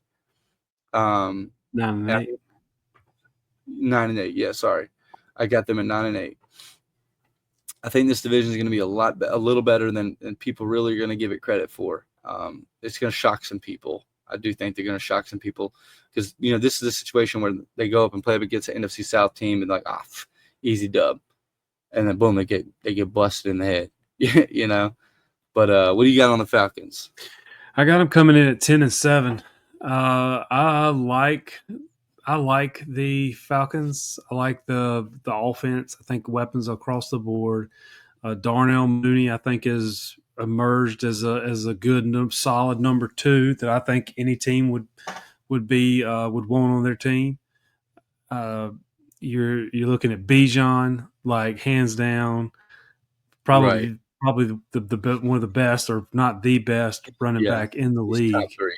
Yeah, so I mean that's every year. I think it's just going to be a reoccurrence. You also have a solid backup with Algier that could go be a starter else, at another team. Pitts, I'm not too sold on him, but I mean he's sort of a specimen though. Right. So, but he's a beast. Yeah. He's got the talent. It's just a matter of putting it on the field. Yeah. Right.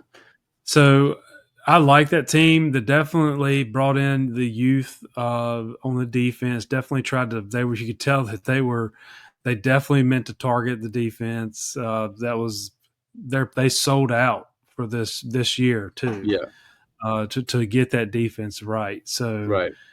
I think Penix, if you go back and look at it, the four-game stretch to end the season for him. If you go look at the metrics of him through that period, he was up there top 5 quarterbacks in the league at that time. And we want to share that about Bryce too, right? The last 8 games, Bryce was up there, like one of the top, 3 QBRs or something like that. Bryce had. Penix was up there as well. There were several statistics that put Michael Penix up there. So if he is able to, just as we hope Bryce are, I'm sure Falcons fans are hoping the same. What they saw at the end of the season is gonna show up at the beginning of the season and carry them through. I think there's a possibility of that. And if I'm holding out hope for Bryce, I got to think this guy's got a shot at it too. Fair enough. Fair argument. He was able. He led I would say it was a successful season in Washington. His senior year, or his last football season in college. He did have some talent on his side of the ball to throw to on that team, but he's got talent galore on this team as well. So I think he could end up shining this year. I think this could be a coming out party for him. And to be honest, I think he offers, he's definitely a little more athletic than Bryce is. It's a different type. Yeah. Yeah. Right. So there's some worry there that I would have for facing this Falcons team when the Panthers do. I'm going to be worried about these games. I think I have them splitting in the season, splitting the wins. Same with Tampa. I believe I have them splitting with Tampa too. And of course, everybody's sweeping the Saints in our division. So it's going to be a pretty tight race, I think, coming down to the end. I think the Ravens, they're going to put themselves in it. They're going to be there at the end, I think. Yeah. I agree. So you said you wanted the home team last. Yeah. So let's do it. Tampa first. What you got them? I got them at 12-5. Sheesh. Yeah. Okay, 12-5 Tampa Bay Buccaneers. They got the Lions in there. The Jets are in there. I think it's easy pickings for them. They have proven they can play the Eagles close. They might be able to get that game in September against the Eagles. They're looking at – I can't see Pittsburgh, Tennessee, I think is a win. I can't remember if I got them splitting with Atlanta right there. But, yep, I do have them taking the win early against Atlanta. So I have them starting off at – they're going to start off 4-1, losing to Arizona is who I have them losing to. So, okay, is that right? Hold on, Bucks. No, I'm sorry. I have them lose them. I have them going. Actually, that's the wrong line. I'm looking at. No, they're going 3-2. That first 5 games. Yeah, but they're splitting with Atlanta, taking the Jets. There's preseason on this too. That just jacked me all up. Okay. That's what, too. Yeah. Yeah, I was like, what is going on? That's not even the same season. What are we looking at here? All right, so your schedule here had the preseason. Okay. Yeah. So you have them going 3-2. Yep, I have them going 3-2. I have them going 3-3. The first 6 weeks. I have the Jets beating them. I don't know why I did that, but I did that. I have beaten the Jets. Yeah, I have the Jets. For some reason, I have the Jets beating them. And see, I must not like Tampa. Have them beating the Rams as well.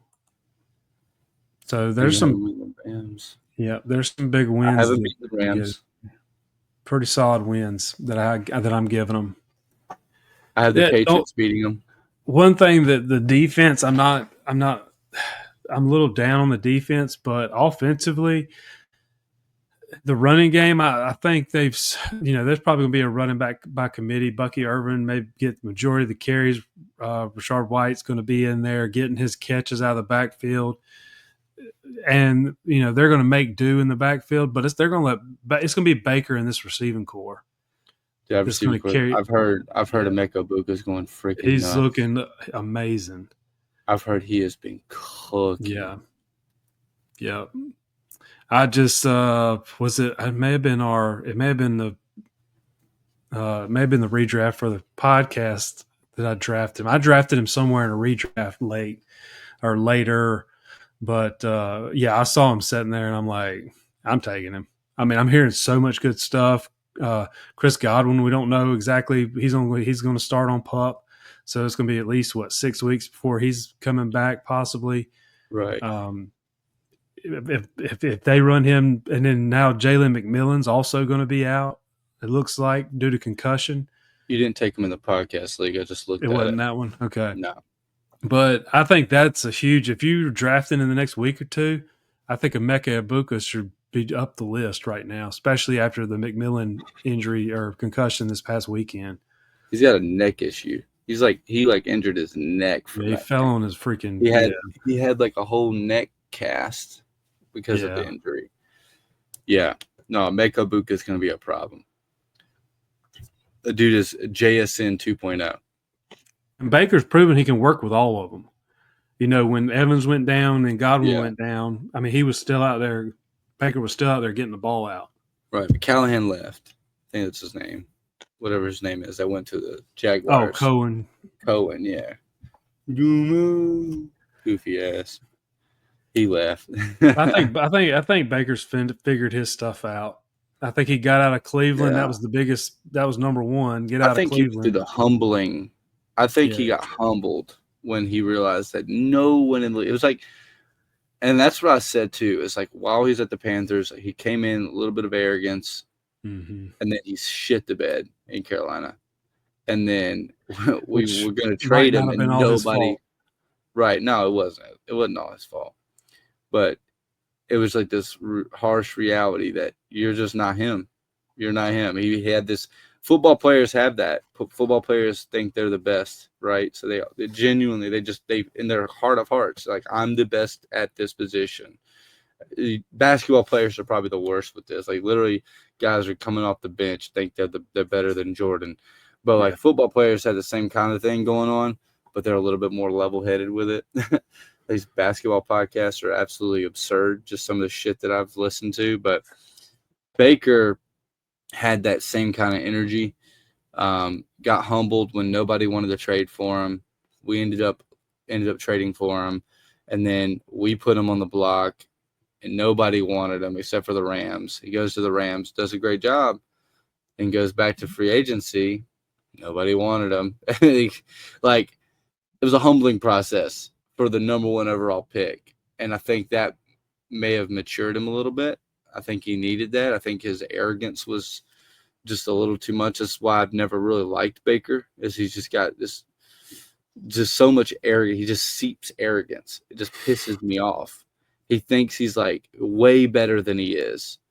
He literally thinks he's Josh Allen. Like he actually, in his mind, he thinks he's Patrick Mahomes, he thinks he's up there, and he's just not. Like it's not even realistic. It's not even.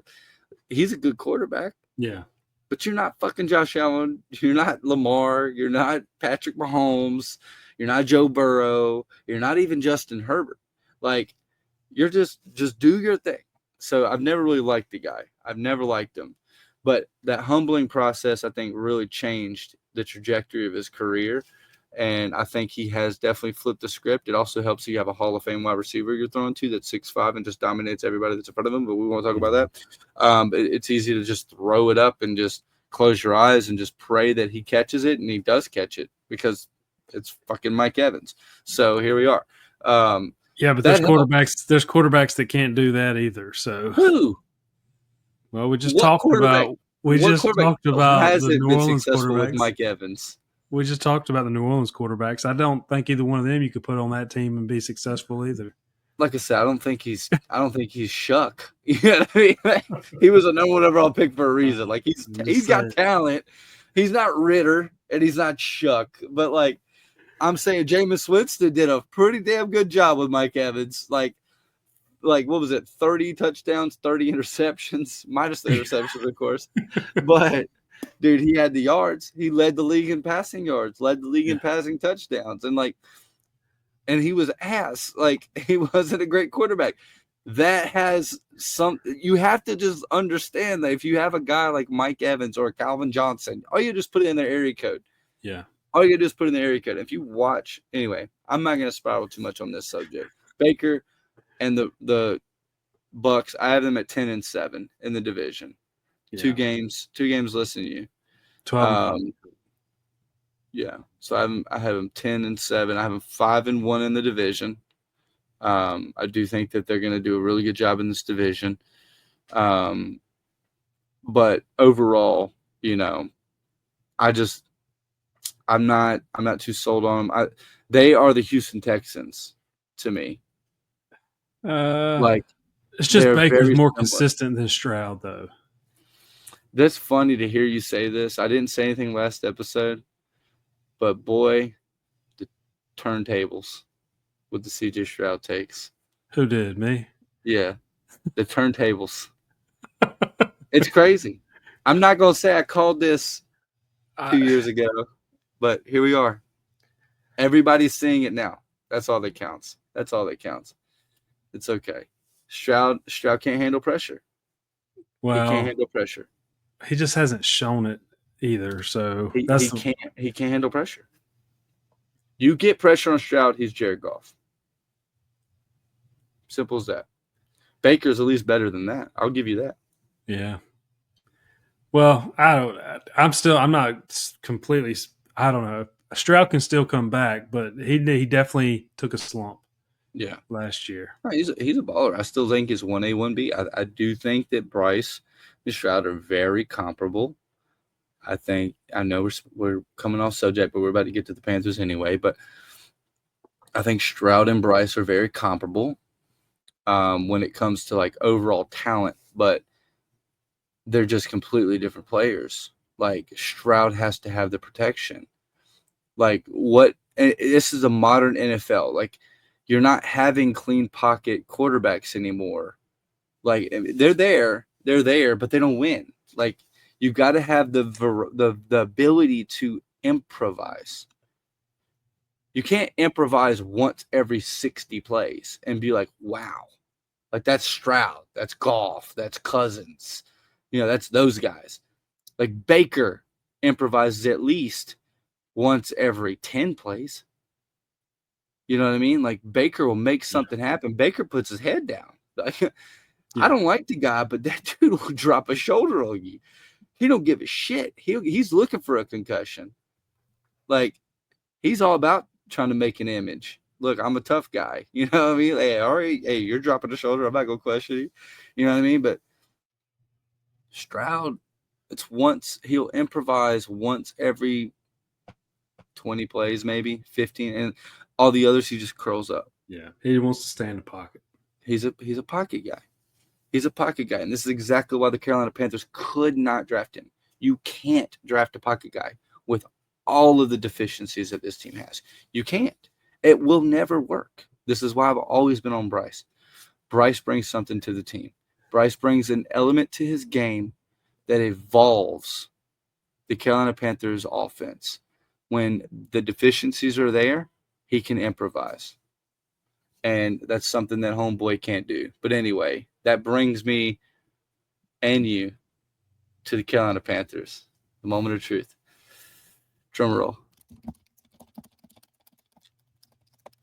Seth, what do you have the Carolina Panthers? You're starting. 11-6. You got a one game off the Tampa Bay Buccaneers. 11-6. All right. Do you still have them at 11-6? Just for the record. No, I don't. Okay. All right. All right. Not after preseason. All right. You got them 11-6 on your record predictions. Okay. Yeah. Let's get over to it. Hold on. We're not even over on it. We're still on these bums. Panthers schedule. Okay. Jaguars week 1. Dub. I gave Cardinals it to week 2. Dub. Falcons week 3. Dub. Packers week 4. Dub. I gave us a loss. I gave us a loss to the Cardinals, the Cowboys. I said Packers. I meant to say Patriots. The Bills, Packers, Atlanta, Tampa Bay. Yeah. So split. We'll talk about it, and then I'll come in with my record. So I was really feeling pretty confident about it before preseason games started. I thought that what I'd seen out of camp, the little bit we've seen, saw Bryce connecting a lot, saw a lot of good catches coming from wide receiving core, saw a lot of good things about our defensive rookies with Imami Ellen and Scorton. Also was hearing good things about Corey Thornton. As an undrafted free agent at corner.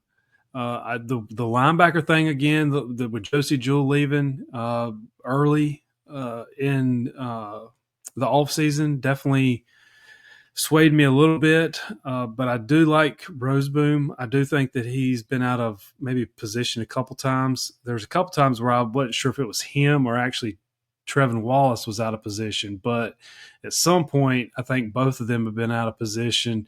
Trevin Wallace also, he's not at the end of tackles like Roseboom is. Roseboom is always there, either making the tackle or he's in the vicinity to be there to make the tackle.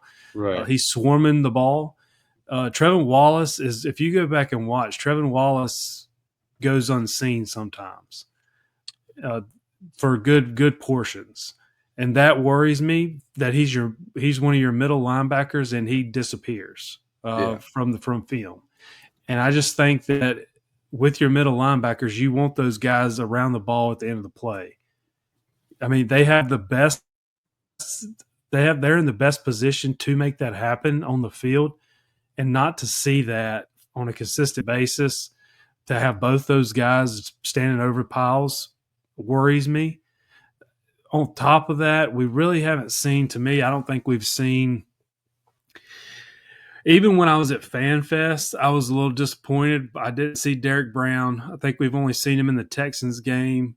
Saw some clips from camp against the Texans where I'm getting put on his ass. Part of that could be just he's not taking those live rounds as much because they're trying to protect him. He has gotten several vet days through camp. Right.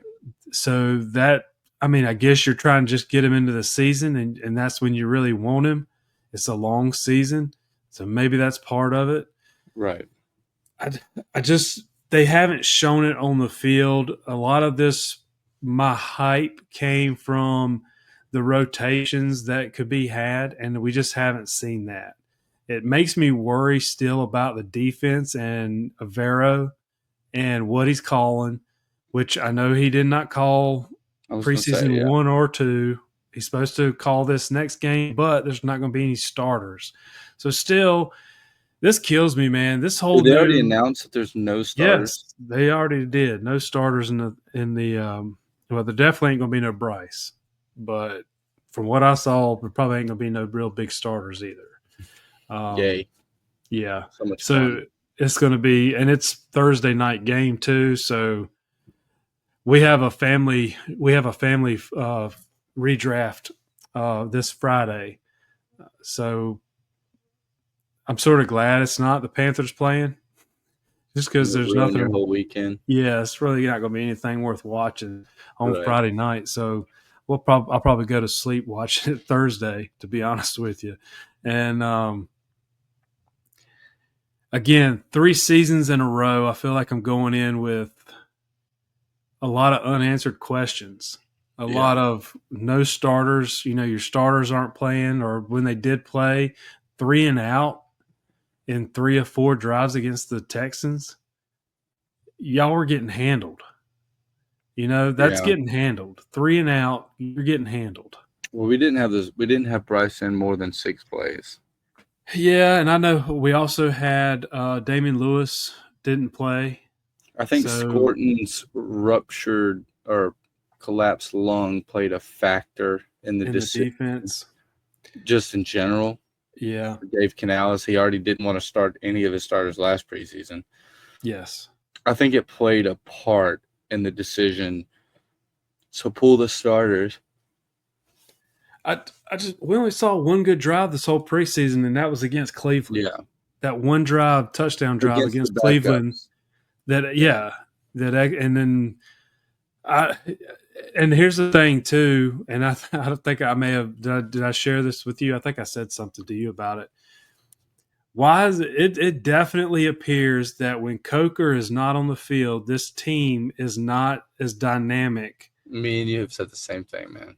As they are when he is on the field. And you take him out of that game, he's not in that game against the Texans. Totally it's almost like defenses are they're doing something different, or something is remaining open when Coker is on this field. And if you go back, and I haven't looked, but if you go back and look at last year, he missed a lot of games early because he wasn't getting on the field. He wasn't in the rotation, right? Then he dealt with some injuries and was out periodically. This gives me worry too. Now he's injured again, and that's why he got an illness. Excuse me, he was an illness and didn't play. Right. Which, you know, that could come out of nowhere. I understand that, but at the same time, it's like you got to start at some point. At some point, when are we going to start worrying about his availability? You know, is it going to be one of these guys that we're going to always have to worry about the availability and him being that? But you don't know, right? But you have seen this happen with other players, where they just struggle to even be available. Get on the field, right? Yeah. Availability is the best ability. When they do get on the field, good things happen, but can they stay on the field? Right. And I think I worry a little bit about that with Coker, but I can recognize that when Coker's been on that field, the team has performed whole better. Nother offense. Nother offense. And that's not Bryce better. The whole exactly offense is so much better. And it could be that Bryce just has confidence in him to catch those balls or to be in a certain place at a certain time, just like that touchdown. He pointed, go across. Coker moved. Great, and he didn't like run. He shifted. He just shifted. He shuffled across and got open. And then Bryce was able to find him. Now, I think, and a lot of people, here's what I don't understand. People were saying Coker is a cut candidate. That's what's driving me nuts. There should be nobody that's a cut candidate except for David Moore. He's your number 2. To me, I think Coker's your number 2. I think by the end of the season, I know you're saying this now, August 19th. It's a little early because I do think that you still have the Renfro, you still have the Thielen. Coker has the ability by week 5, if he's healthy, the chemistry that he and Bryce have, it's unmatched. I mean, it's Juwan Jennings and Brock Purdy. It's Edelman, Brady.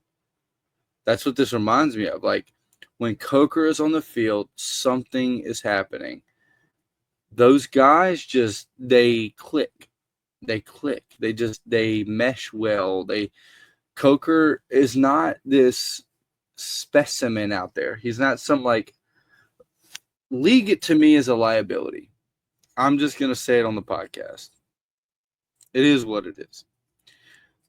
League, when you're talking about a quarterback who has a lot of issues with, in his career, having consistent play from his wide receivers. We saw time and time again last year where he's passing that rock to League and it finds its way to the turf. League does a good job of getting open every now and again. But every now and then, he's in coverage. Bryce still puts the ball in the money, puts it in the breadbasket. You see Tet McMillan coming from inside shoulder to here. This is probably one of the hardest catches in football. Why? Because you lose the football. You lose it.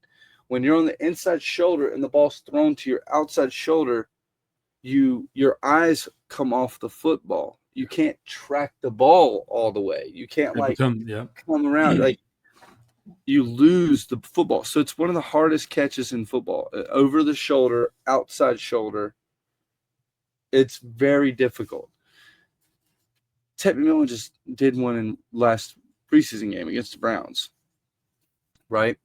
But he wasn't even putting League in those situations. He was putting him inside shoulder, where it's like you can just watch the ball come right into your hands. Yeah. And he's allowing the DB to rip it. He's allowing the DB to take it from him. He's dropping them. He's time and time again. The Eagles drive, he dropped 3 passes on the final drive of the game. And we would have beaten the Super Bowl champions. Why am I talking about this yet again? I'm talking about this because when you are in those situations, in those key situations, your quarterback is going to go to what they trust. And it's not even intentional. It's just in life, you're going to naturally flow to what is comfortable, right? In a fight or flight situation, you're going to go to what's comfortable. Maybe that's your gun. You know what I mean? Maybe that's running. Maybe that's, oh shit, let me throw my hands up. You're going to go to what you're comfortable with. Okay. In football, in that fight or flight situation, you're going to go to who you are comfortable with and who you trust. And it's subliminal. It's it's in your mind. It's not even intentional. It's bang, bang. Football is 6 seconds. And there's so much that's happening in that 6 or 7 seconds. This is something that was always drilling in our head. You got 7 seconds to make an impact. You have 7 seconds to make an impact. Make something happen in this 7 seconds. This 7 seconds is the most important 7 seconds of your life. And now add the game is on the line, right? The game is on the line, and you have 6 to 7 seconds to make the play of your life with everybody on the field has the same reaction. It's their play of their life too. They're going balls to the wall. They're going crazy. They're coming for your head. Who are you going to? Fight or flight? You're going to who is comfortable for you. Xavier Leggett has dropped the ball so much that has become someone he doesn't even look at in those situations. So what does that mean? You've now eliminated subconsciously. You've eliminated a weapon on your offense. Subconsciously. That's a liability. You can't have that man on the field in those big game situations because Bryce will not look his way. In the bang moments, let's say that what I mean by that is left tackle gets beaten and you are, oh shit, dip shoulder, step up in the pocket real quick, and your eyes have to go somewhere. And you got to get rid of the ball right now. You're not even thinking. You're just reacting. Oh, ball's going there. He knows Leggett's on the right. He's looking over here. He's like, I'm not looking at Leggett. And it's not even on purpose. It's subconscious. He's a liability. You have Coker in the spot where Leggett is number 2. He's looking at Coker. He's looking at his security blanket. He's looking for Thielen and Coker. And he's going to be able to then rationalize which one's the better decision out of those 2 options versus I'm not even looking to the right. Right? So I think Coker absolutely should have a place on this roster. And I understand where you're coming from when it comes down to Coker's value, the chemistry with him and Bryce Young. What does it bring to the team, right? Coker should, and maybe by the end of the year, will be the number 2, potentially. Because the chemistry is unmatched. Like every time he's on the field, they're making plays together.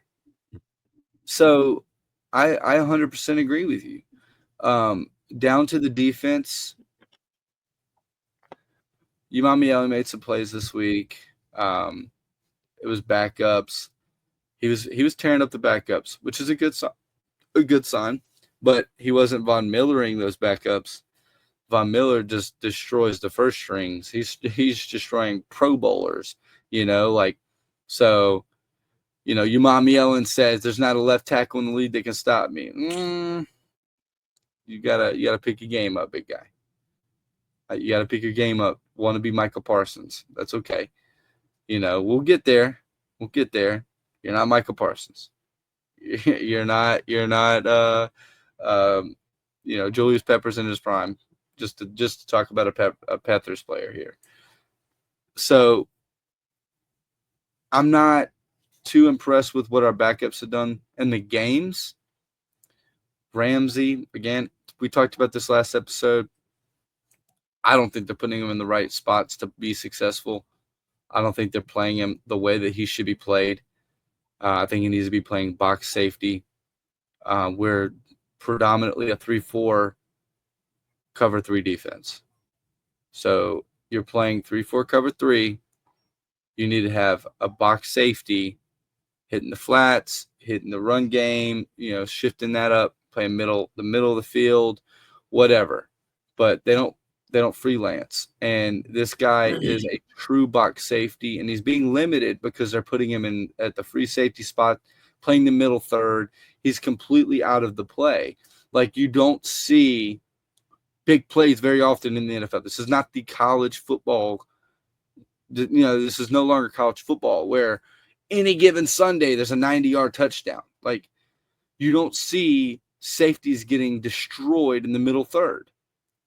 And if you do, it's because they're just a shit safety. Like, and we've seen enough of that. We know what that looks like. Ramsey's not that. But you know what you're missing out on? You're missing out on his playmaking ability because you're keeping him in a drop back step. Boom, boom, boom, boom, boom, boom. Don't get beat deep. Don't get beat deep. Okay, I can do this all day, coach. Let me go hit somebody. Let me go drop somebody's mouthpiece real quick. That's what Ramsey's about. As Troy Polamalu Jr.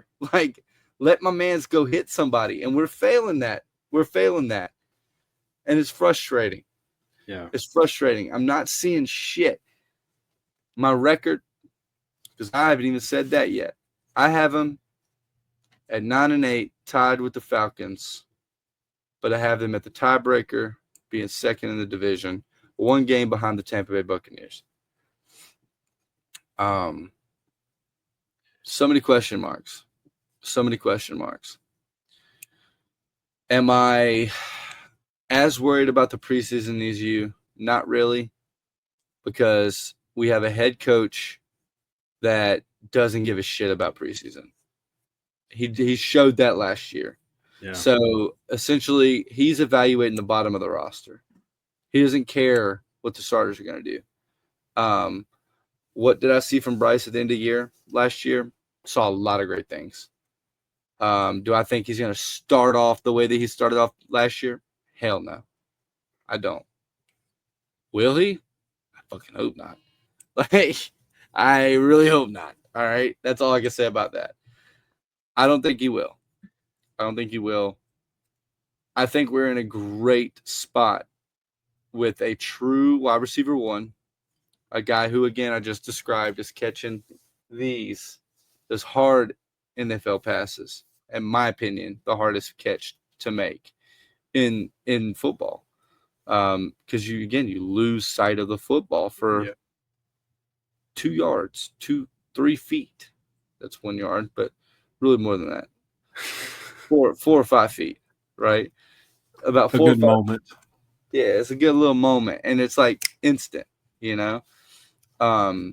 It's hard to predict where your hands need to be. You just have to be good at it. You have to practice it, and to make that while someone is like draping over your shoulders, that's a damn good receiver. Yeah, that's a damn good receiver. I'm taking him all day of the week. Yeah, and so, that's what T-Mac brings now. He can catch those. Like the completion over the shoulder. To me, that's almost the exact same pass that Liggett got. What was it? Middle of last year that he got taken away from him by the DB. Mm-hmm. That's almost the exact same pass. But his was like more down inside. The sideline. Mm-hmm. But it's that type of route where it's up the sideline. You were pretty much Bryce is putting it out there on the sideline. Yeah. For his guy to use his body to shield and to play defense on that route, right? So that he has the positioning on it, right? Body this dude off the play, and XL gets it taken away from him, where T-Mac is able to go out there and make that catch, big catch. We needed that catch, 30 yards. We wasn't nothing popping off, right? And then T-Mac goes out and makes that big catch up the sideline. The reason I'm not too concerned with the preseason is simply because I'm looking at the fact that we only got such a little sample size of what the starters look like together. We have camp, we have the joint practices, whatever. But again, they don't take this stuff seriously. Yeah. They're really just like, all right, we'll run a couple plays and get you warmed up to some real hits, but they're not taking this stuff seriously. Does it mean we're going to start slow? I hope not. I hope we don't start slow again. If we lose to the Jacksonville Jaguars to start the season, I'm not going to be happy about it. We're the better team. Yeah. I know the masses don't think so because they're just enamored by the long, blonde-haired, beautiful face, jawline, pretty boy in Trevor Lawrence. Well, they're also enamored by the two-way player and Travis Hunter too. I guarantee that's what the whole game talk is going to be. Oh, is going to be about 100%. Travis Hunter playing both ways. Dude, I'm ready for it. I'm Yeah. here for T-Mac to cook Travis Hunter on defense. Yeah. I'm here for it. And I know Bryce is here for it. Bryce went after Stingley. Is that his name? Stingley? What's the Texans? Yeah. Bryce was going straight at Stingley. Now, the first drive, we just to talk a little bit about the preseason game. We got a few more minutes here before we run out of time here, but he went right after Stingley multiple times. But that first drive ended with a drop from Sanders. That was a first down pass that he dropped. And they gave the credit, NFL Network or the local broadcast, like, this is why you don't pass this Stingley. Stingley didn't get anything on that football. That was a flat-out drop that went right through Buddy's hands. Bryce put a little too much zip on it. And he don't even have the arm to really be messing somebody up. But he did. And he zipped it. And Buddy dropped that thing. So that drive would have kept going. So we're going to have moments like that. We're going to have moments where you're going to go 3 and out, and it's going to be more. Bryce can't help that. Bryce can only do what he can do.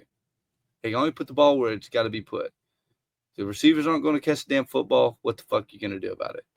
So that's what it comes down to. And it's always going to end up being a grade of Bryce Young, and this is what we don't have. But at the end of the day, that was a drop on Sanders. And it's a preseason game, whatever. He's going to have plenty of drives to show, hey, I'm the guy. Carolina's going to be okay. So the one thing that I do look at, and it gives me a little bit of faith to think that things are still going to be okay, is I think Bryce specifically, but this offense, because I guess it runs through Bryce, but it's even including the running game too. Yeah. This offense operates off of rhythm. It's like when Cam was here. 100%. Like Cam had to be in rhythm to get the best Cam. Right. And Bryce is the same way. And the thing with this preseason, and it's almost like they know, we only have 2 drives, or we only have 3 drives. We've got to let's get in our work. Exactly. And then it's press. I thought against the Texans, even though they went 3 and out,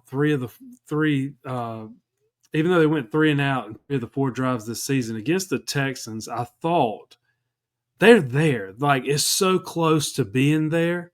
Like, again, Bryce is like on the money with that one to JT Sanders, and he drops it. Then he just sails that one a little bit too high, which T-Mac got a hand on it, and he has made those catches before. Right. So it's not out of the realm of possibility that he makes that catch. Good teams have receivers that bail out the quarterback. Exactly. And if he's going to be that guy, then he's got to be that guy. You got to bail out the quarterback every now and then. The quarterback's going to bail you out. If we make one or two, if we make one of those catches, then that leads to something else. Then that rhythm starts going. But we didn't get a single positive play that was something to start some rhythm. But in that Browns game, there was that touchdown drive. There was some. All right, it was slow starting, and then the XL thing happened. It sort of drug us down. Coker came in the game. Coker came in. Yeah. So again, if that's what Bryce needs to get, like at some point, XL's going to have to come off the field, and Coker's going to have to stay on it, and the coaches are going to just have to let it go, because I think that's the best for the team. I agree, man. I think you're onto something. I think you're onto something with the potential of Coker and what he can bring to this team. I think a lot of fans are starting to see it too. I really do. I think a lot of people are starting to acknowledge exactly what Jalen Coker can bring to the team. I'm excited for 18, man. I'm excited. Hopefully everything stays healthy for him. I know he had that little spell of hamstring injuries in the middle of the season, but the chemistry is obviously there. We just had to take advantage of the moments where they can be together on the field, let the offense flow. It did seem out of sync, seemed like forced, it seemed rushed, it seemed like all the above. That's why I'm not too worried about it. It's preseason. Buffalo Bills just got 30 and 30-0 against the Yeah. Rams. Yeah. So It's they're the nothing, preseason. right? Yeah. Yeah, the Buffalo Bills are cooked, right? Yeah. Last year they got beat 33 to like 3 or something. The Eagles just lost to the Browns too. So Right. So, hey, at the end of the day, man, it's preseason. It's time to sit back, take a little sip of that brewski. Take a sip of that brewski. And relax. RELAX. In the words of good old Aaron Rodgers. If you have not yet started following, go to Stop Capping Podcast on Facebook, Stop Capping Pod on X, Stop Capping Podcast on Instagram, and like and subscribe here on YouTube. And as always, keep freaking pounding. keep pounding. Go Panthers.